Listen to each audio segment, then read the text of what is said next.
Assalamualaikum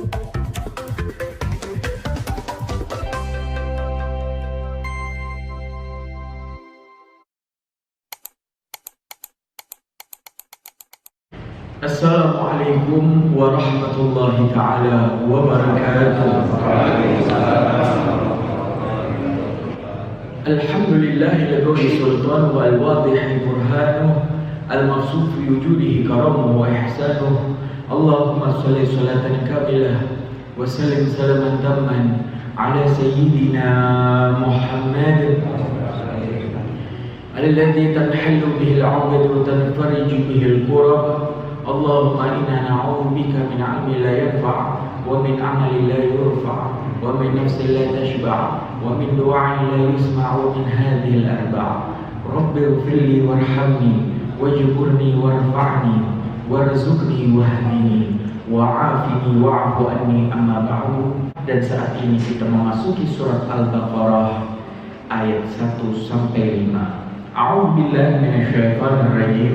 Bismillahirrahmanirrahim. Alif Lam Mim. Dzalikal kitabu la raiba fihi hudan lil muttaqin.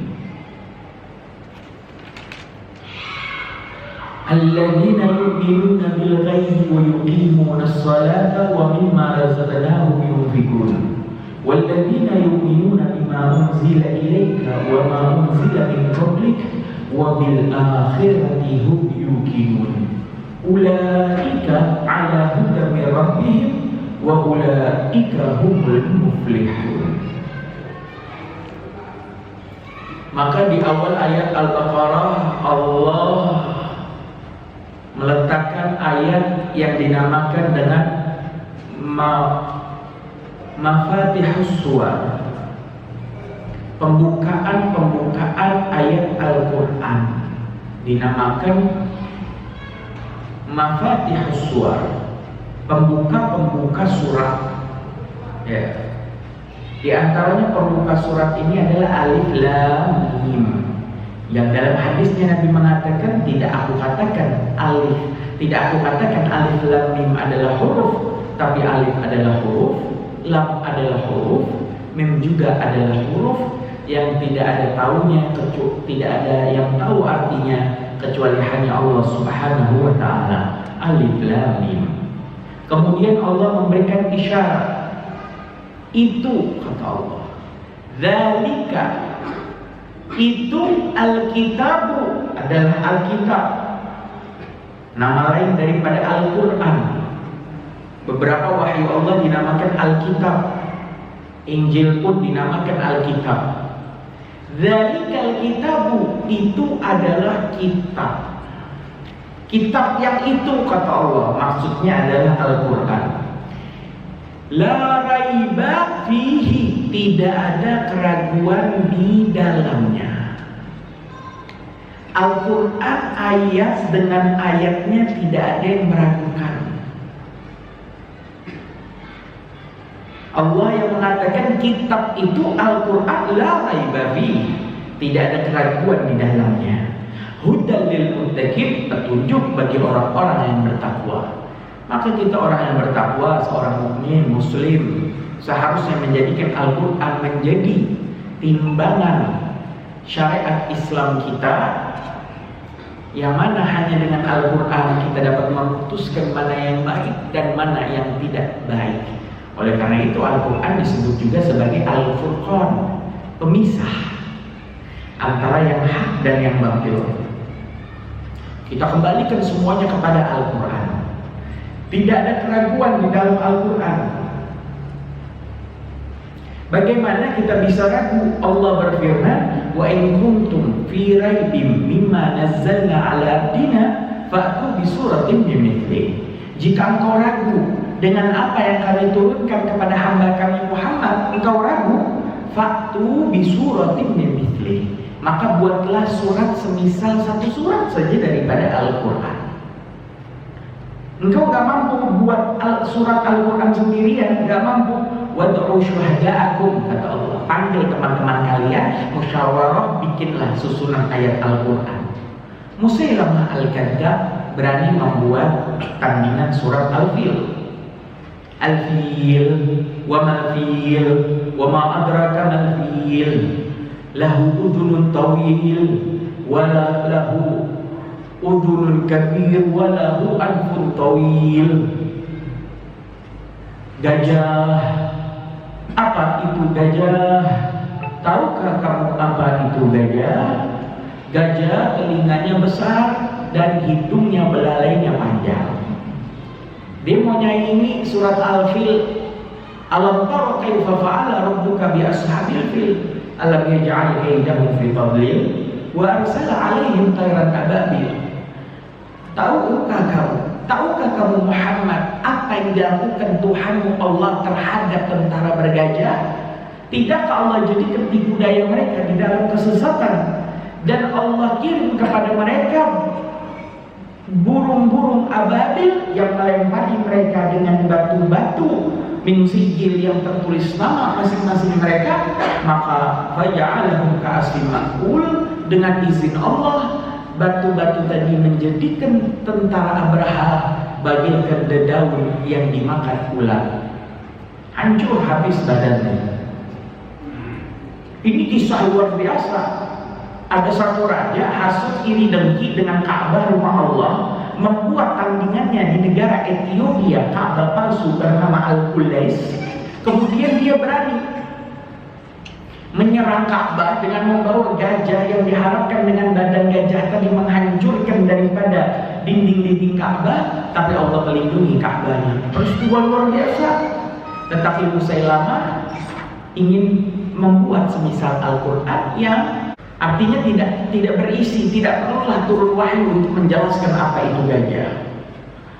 Maka Al-Quran la raiba fihi, tidak ada keraguan di dalamnya. 30 juz, 114 surat, 6236 ayat, semuanya adalah ayat yang diyakinkan kebenarannya.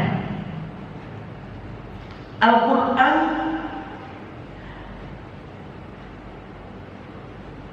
terbebas dari intervensi manusia. Tidak ada yang bisa merubah Al-Quran mulai Al-Quran diturunkan. Ya. Al-Quran diturunkan hampir 1500 tahun yang lalu, tidak bisa ada yang merubah isi Al-Quran. Karena apa? Allah berfirman, sesungguhnya kamilah yang menurunkan Al-Quran, wa inna lahu lahafidun, dan kami juga yang menjaga Al-Quran. Allah yang langsung menjaga Al-Quran. Tidak bisa ada yang ingin meniru, merubah harakat titik daripada Al-Quran. Al-Quran ajarannya sesuai dengan fitrah manusia. Kita diperintahkan menikah. Orang-orang Kristen, Nasrani, mereka dilarang menikah. Orang-orang suci mereka dilarang menikah. Ajarannya gak sesuai dengan fitrah manusia. Al-Quran ajarannya sesuai dengan fitrah dan kebiasaan manusia. Dan Al-Quran ayat-ayatnya tidak ada yang saling bertentangan. Di mana di dalam Bible, Perjanjian Baru, Injil, itu ayatnya saling bertentangan. Di lain ayat dia mengatakan begini, dan di lain ayat dia mengatakan begitu. Al-Quran tidak ada satupun ayatnya yang saling bertentangan. Bahkan ayat yang berkaitan dengan sesuatu yang masih samar, yang mulai saat ini mulai dibuktikan keilmiahannya. Al-Quran mengatakan Fir'aun tenggelam ke laut. Ditemukan di mumi di mumi Fir'aun terdapat kadar garam, berarti dia pernah masuk ke dalam laut. Ya, terbukti kebenarannya. Al-Quran mengatakan tentang marajal bahrain yaltaqiyan, bertemunya dua laut antara yang asin dan yang tawar. Terbukti akhir-akhir ini pertemuan dua laut tidak saling bercampur. Terbukti kebenarannya. Dari 100 tentang ayat yang masih ambigu dan samar artinya, karena kita keterbatasan ilmu manusia, dari 100% ayat yang mengatakan demikian, hampir 70%-nya sudah terbukti. Dan terbukti 70%-nya semuanya benar. Kalau ada sesuatu kitab terbukti 70%-nya benar. Berarti 30% sisanya juga dipastikan benar. Karena tidak ada satupun dari 70% yang dibuktikan terbukti salah, tidak ada. Maka ayat-ayat 30% sisanya mengenai kematian yang belum kita rasakan, mengenai jin yang belum kita buktikan, mengenai malaikat yang belum pernah kita lihat, semua itu pun dipastikan kebenarannya karena mengikuti 70% kandungan Al-Quran yang semuanya terbukti kebenarannya, tidak ada satupun yang salah. Al-Quran tidak ada keraguan di dalamnya. Maka di momen yang berbahagia ini, mari kita tingkatkan iman kita yang ketiga, yaitu iman, percaya, yakin dengan rukun iman yang ketiga, yaitu iman kepada kitab-kitab Allah Subhanahu wa Ta'ala. Yang dirangkum oleh para ulama akidah adalah 104 wahyu yang pernah Allah turunkan. Wahyu ada dua bentuk, ada berupa kitab, ada berupa suhuf, lembaran-lembaran. Berupa kitab jelas yaitu Torah. Penyebutan internasionalnya adalah Torah, atau kita kenal orang Islam itu Taurat. Setelah dimasukkan ke dalam bahasa Arab, Taurat kepada Nabi Musa, Torah kepada Nabi Musa, kemudian Zabur kepada Nabi Daud, Injil kepada Nabi Isa, dan Al-Quran kepada Nabi Muhammad sallallahu alaihi wasallam. 4 berupa kitab dan 100 berupa suhuf, lembaran-lembaran. Yang menerima suhuf diantaranya Nabi Syith, putra Nabi Adam, Nabi Ibrahim. Nabi Musa juga selain dapat Taurat, dapat suhuf juga. Disebutkan di dalam surat setelah pembacaan Al-Fatihah setiap 2 rakaat salat Jumat, imam biasanya membaca surat apa? Ayat-ayat rakaat pertama setelah Al-Fatihah, Al-A'la, ayat terakhir yang mengatakan inna hada lafis suhufil ula suhufi Ibrahim wa Musa, dan semua keterangan ini berasal daripada suhuf-suhuf wahyu-wahyu terdahulu, suhufi Ibrahim, diantaranya suhufnya Nabi Ibrahim, wa Musa, dan suhufnya Nabi Musa alaihi salam. Maka mari di malam ini kita tingkatkan iman kita dengan kita mengenal sejarah turunnya Al-Quran. Ada 4 step penurunan Al-Quran. Al-Quran sebelum sampai di hadapan kita, ada 4 step penurunan Al-Quran yang jika kita paham alur cerita sejarahnya, maka kita umat Islam akan banyak menjawab pertanyaan-pertanyaan yang mulai saat ini banyak ditanyakan oleh kalangan umat Muslim itu sendiri. 4 step penurunan Al-Quran. Yang pertama, Al-Quran turun dari arsy-Nya Allah Subhanahu wa Ta'ala. Wakila, dan dikatakan dari Lauhil Mahfuz.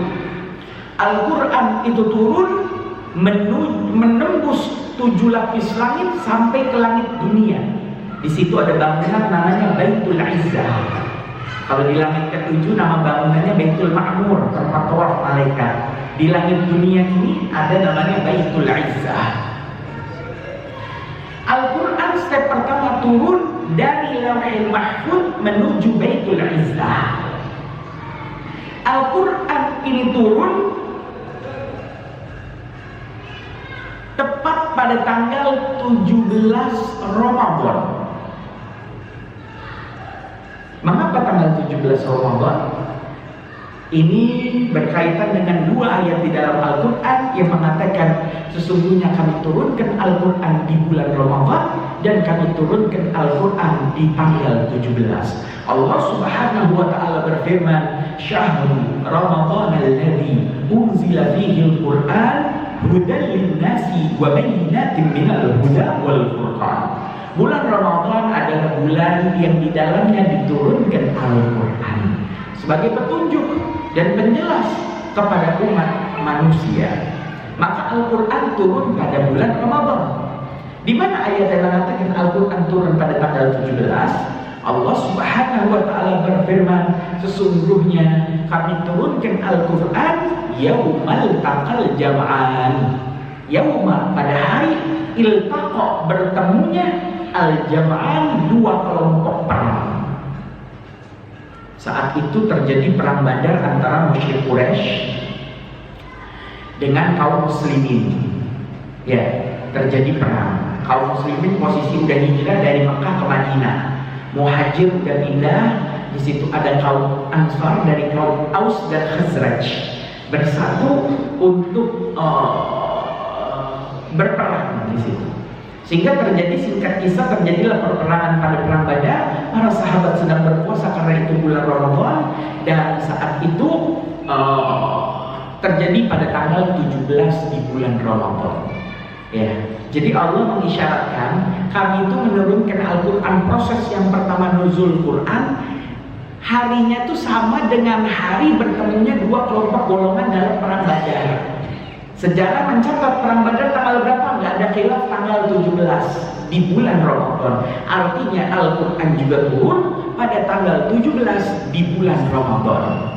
Di lain ayat Allah Subhanahu wa Ta'ala berfirman, ini seakan-akan bertentangan, padahal jika telah dijelaskan sama sekali tidak bertentangan. Allah Subhanahu wa Ta'ala berfirman, inna anzalnahu fi lailatul qadri wa ma adraka ma lailatul qadr lailatul qadri khairun min alfi syahr tanazzalul malaikatu war-ruhu fiha biidzni rabbihim min kulli amrin salamun hiya hatta matla'il fajr. Dan begitulah sesungguhnya kami turunkan Al-Quran bertepatan dengan malam Qadar, bertepatan dengan Lailatul Qadar. Habib, katanya Lailatul Qadar itu adalah di 30 malam terakhir, di 10 malam terakhir bulan Ramadan, artinya tanggal 20 sampai 29 atau 30. Kenapa Al-Quran mengatakan Al-Quran itu turun bersamaan dengan malam Qadar itu, Al-Quran itu turun bersamaan dengan malam Lailatul Qadar. Padahal kita udah tahu Al-Quran turunnya tanggal 17 Ramadan, sedangkan Lailatul Qadarnya adanya di tanggal 20 ke atas. Bagaimana melihat hal ini? Maka ketahuilah bahwasanya yang dilakukan para halaik syarbon menghidupkan malam ganjil di 10 malam terakhir bulan Ramadan, malam 21 di Masjid Merah, malam 23-nya di mana begitu ya. Itu malam-malam ganjil itu mereka belum tentu mendapat Lailatul Qadar. Guru kami Al-Bahjah Buya Yahya menghidupkan bukan hanya malam ganjilnya, 10 malam terakhir ganjil dan genap di Al-Taqwa. Ya. Dari malam 20 sampai malam terakhir. Apakah pasti dapat? Belum tentu. Karena Lailatul Qadar Allah sembunyikan di 30 malam full bulan Ramadan. Mau pasti dapat 30 malam harus terus i'tikaf di masjid. 30 Ramadan malamnya harus menghidupkan malamnya dengan qiyamul lail. Pasti dapat Lailatul Qadar. Tapi ulama membaca kebanyakan Lailatul Qadar jatuhnya di 10 malam terakhir, dan daripada genap lebih banyak di malam ganjilnya, begitu. Artinya saat itu nuzulul Quran, Lailatul Qadarnya turun pada tanggal 17 di bulan Ramadan. Jadi jelas ini tidak bertentangan. Kebetulan saat itu Al-Quran yang turun di step pertama itu turun berbarengan dengan Lailatul Qadar. Pertanyaannya, apakah Lailatul Qadar tahun depan itu malam nuzulul Quran? Belum tentu. Apakah nuzulul Quran tahun depan itu malam Lailatul Qadar? Belum tentu. Ada orang biasa puasa hari Senin Kemis. Kebetulan hari Kemis minggu depan berbarengan dengan puasa Asyura. Kebetulan, ini contoh aja ya. Kemis depan itu berbarengan dengan puasa Asyura. Kira-kira puasanya puasa Asyura apa puasa Kemis? Di hari Kemisnya? Niatnya dua-duanya.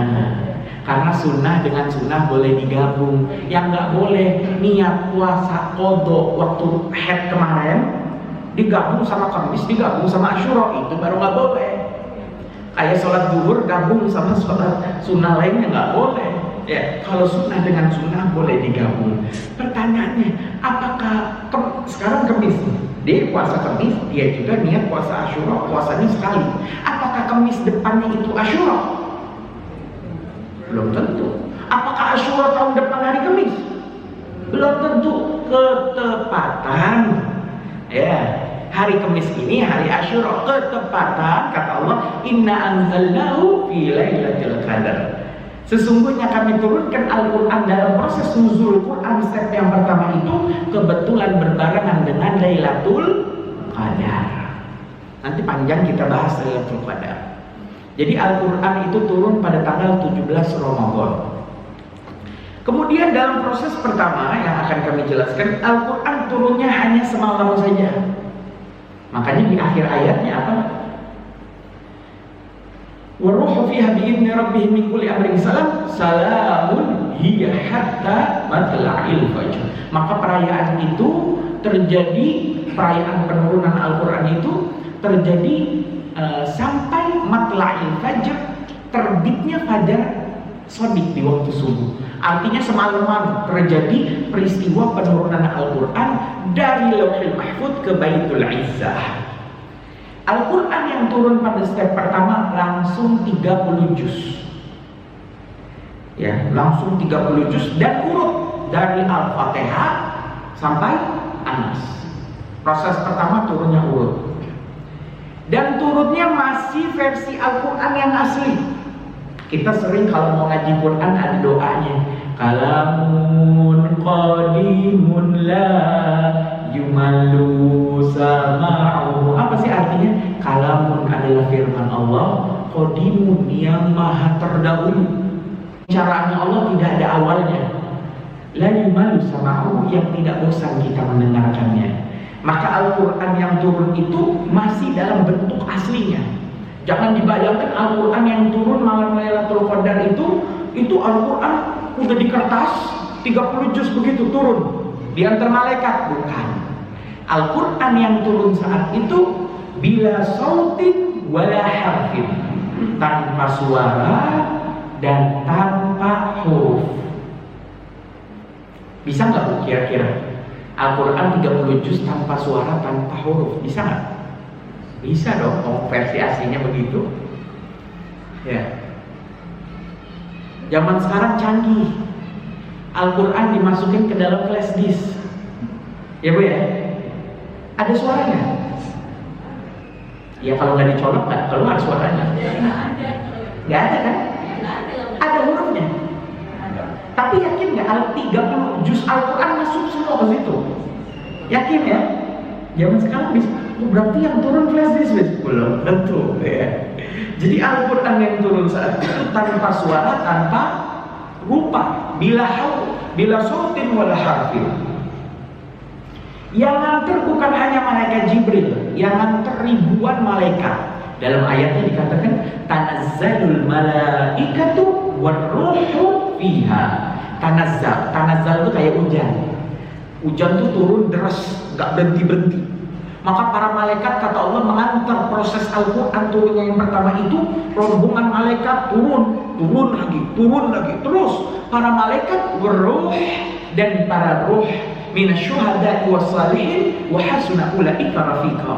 Orang-orang yang terbaik, ruh-ruh mereka yang mengantarkan Al-Quran sampai ke Baitul Izzah.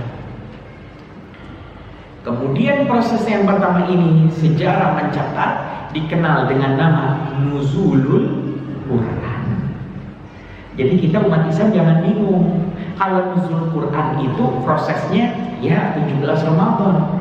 Tapi yang kita kenal sebagai penurunan Al-Quran itu selama ini bukan Nuzulul Quran. Karena Nuzul Quran itu alam gaib kejadiannya. Jadi Al-Quran yang turun pada step berikutnya yang kedua disebut atau dikenal dengan nama Tanzilul Quran. Makanya Al-Quran itu ada inna anzalna. Kalau inna anzalna berarti lagi ngomongin nuzul, proses yang pertama. Tapi kalau inna nazzalna dzikra, nazzal, ya nazzal, bukan anzala, nazzal, maka maksudnya adalah proses Tanzilul Quran. Nah, dalam proses Tanzilul Quran ini dari Baitul Izzah langit dunia menuju Nabi Muhammad yang ada di kota Mekah pada saat itu. Proses ini dinamakan Tanzilul Quran. Mengapa dinamakan Tanzil? Nanti akan disebutkan. Dan Al-Quran yang saat itu turun tanggalnya khilaf. Karena kan seperti kita tahu Al-Quran yang pertama kali turun surat Al-Alaq di Gua Hira, nabinya lagi khalwat beribadah dengan tata cara ibadah kakek moyangnya Nabi Ibrahim. Nah, tanggal Nabi nerima surat Al-Alaq ayat 1-5 ulama khilaf.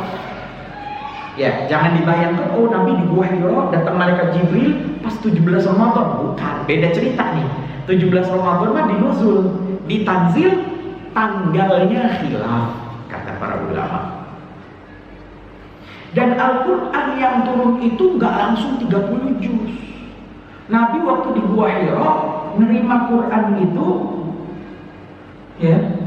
Jadi Al-Quran yang turun itu tidak dalam waktu semalam, tapi yang Nabi terima itu Al-Quran dalam waktu 23 tahun.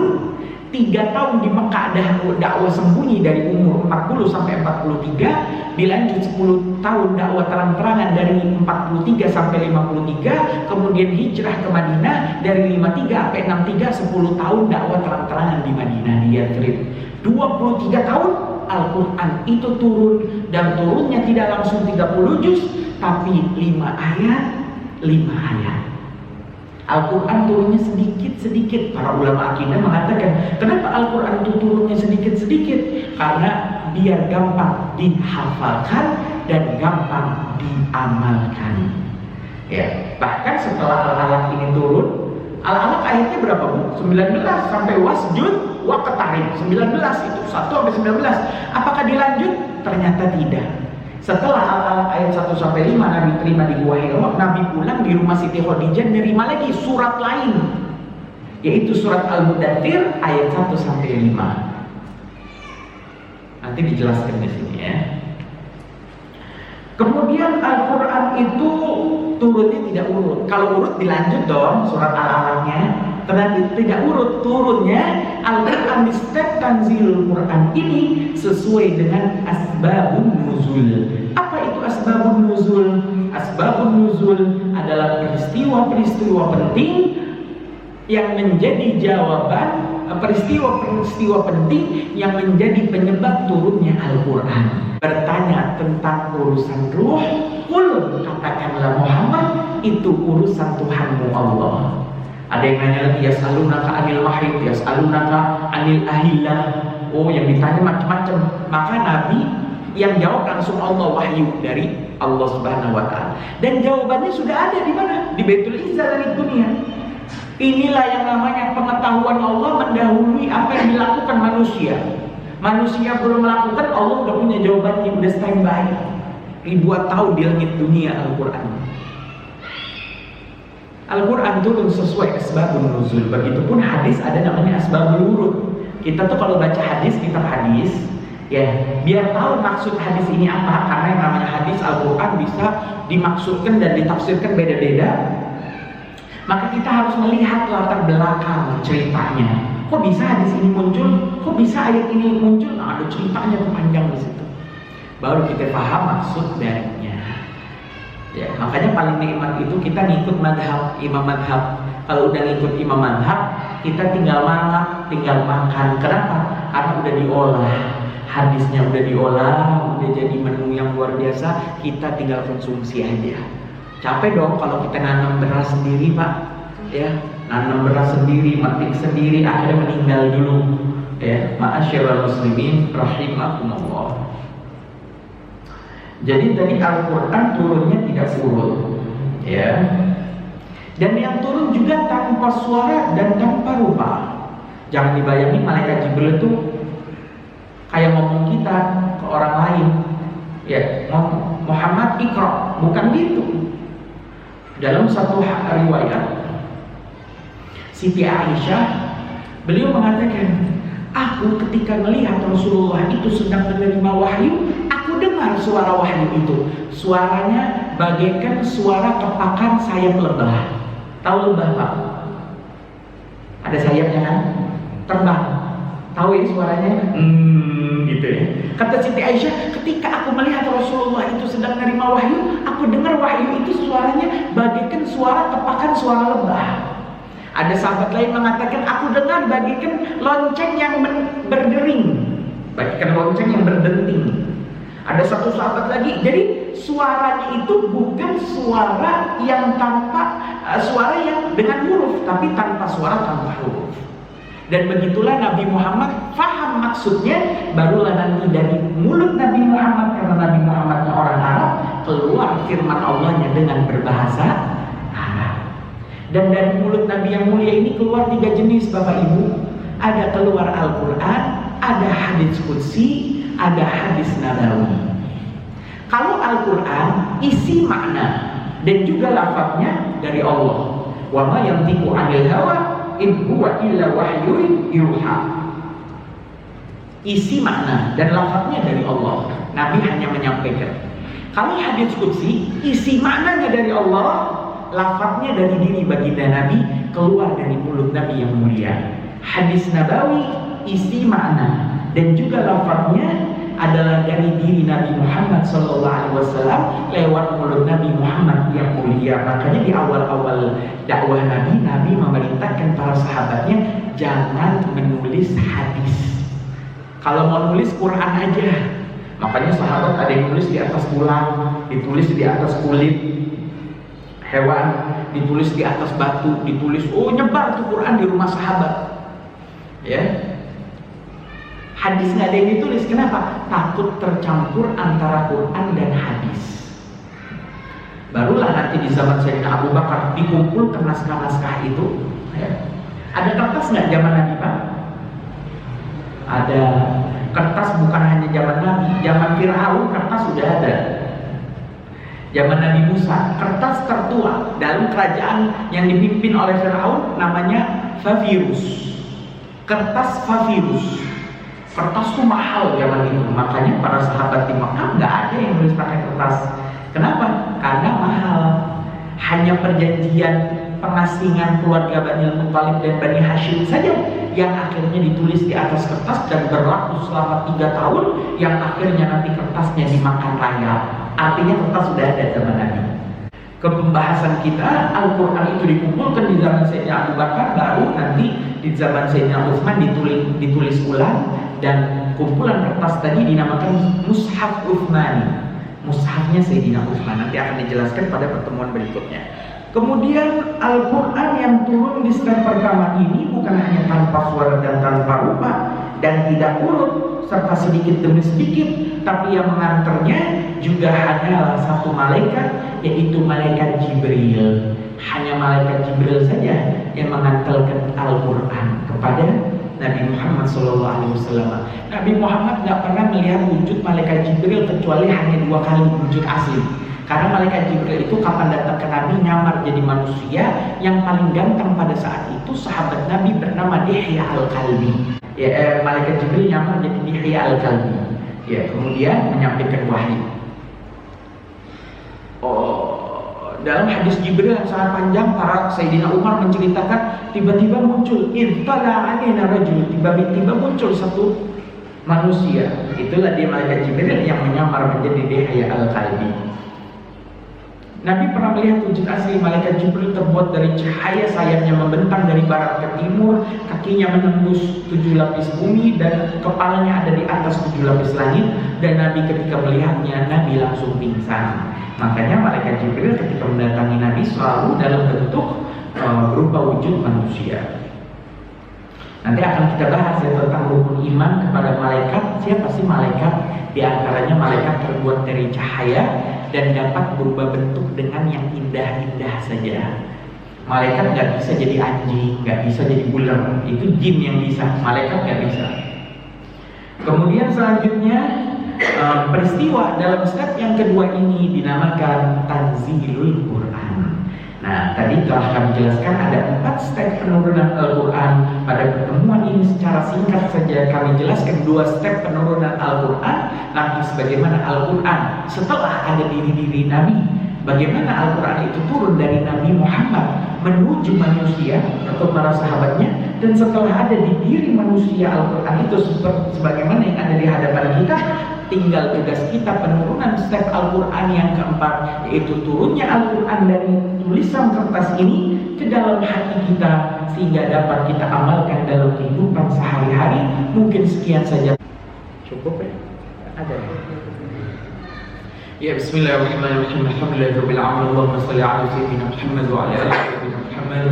Allahumma alif baina qulubina wa aslih hidayata bainina wa ahdina subul salam wa najina min adh-dhulumati ila an-nur wa jannibna al-fawahisha ma dhahara minha wa ma batan wa barik lana fi asma'ina wa absarina wa qulubina wa azwajina wa dhurriyyatina wa tub alaina innaka antat tawwabur rahim waj'alna syakirina li ni'matika mutannina 'alaiha kamiliha wa athim 'alaina. Allahumma ighfir ولوالدي وارحمهم كما ربوا صغارا ربنا آتنا في الدنيا حسنة وفي الآخرة حسنة وقنا عذاب النار وصلى الله على سيدنا محمد النبي الأمي وعلى آله وصحبه وسلم والحمد لله رب العالمين بسر الفاتحة.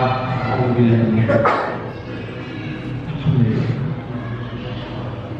إياك نعبد وإياك نستعين اهدنا الصراط المستقيم صراط الذين أنعمت عليهم غير المغضوب عليهم ولا الضالين والله الموفق إلى كل طريق. والسلام عليكم ورحمة الله تعالى وبركاته.